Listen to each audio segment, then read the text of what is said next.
लक्ष्मी देव्यै विद्महे विष्णु पत्नी च धीमहि महालक्ष्मी नमोस्तुते। यहाँ हूँ आमर बेलवाहाळीर महालक्ष्मींकर द्वितीय दिवसीय पूजन कर्म सरी जाइछि। गतकाली मांकर पूजा सहित षोडशोपचार पूजा आभरण पूजा सहित पंचामृत नैवेद्य तत्संगे संगे सर्वनिमंत्रित होइतिबा देवादेवी सर्वमंडल गणपति घट संपूर्ण भाव में पूजन सरी। ए हूँ विगत 36 वर्षर पदार्पण करिछि अनुष्ठान जाहू एठिकार भक्त मानकर एवं अनुष्ठानर कर्मकर्ता समस्तंकर सहयोगी बहुत सुंदर व्यवहार मध्य आमको बहुत आनंददायक करिछि एवं भोजनर व्यवस्था सबु मध्य भल रही।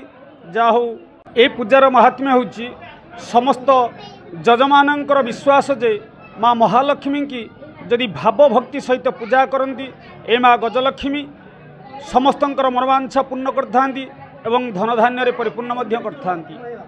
आमर ये माँ लक्ष्मीकर 36 वर्ष धरी पूजा चली निरविच्छिन्न भाव महासमारोह ग्रामवासी मैंने माँ को पूजा करुँच। लक्ष्मी पूजार माँ को आवाहन करी समस्त नीति नियम सहकारे कलश बुड़े पिला माने एटी पूजा करुँच एवं पूजा परे माँ को यथारीति तांकु विदाय कराउछि। माँ का आशीर्वाद रु अनुष्ठान आशीर्वाद रु ए गाँव रे समस्ते प्राय भलर अछंती। माँ को आशीर्वाद एमती समस्त रही था ग्रामवासी रही था एवं ये अनुष्ठान एवं ग्रामर समस्त उत्तरोत्तर उन्नति हो यहाँ मो माँ निकट में प्रार्थना करूँ। प्राय 5 दल आम गाँव कीर्तन मंडली आसी एटार कीर्तन करुले। कीर्तन करने प्रसाद सेवन व्यवस्था कराइला एवं धार्मिक अनुष्ठान हिसाब से जहाँ जमी करवा कथा रीतिनीति सबुदिन पालन कराउछि। ग्राम रे प्रसाद बंटन व्यवस्था रही।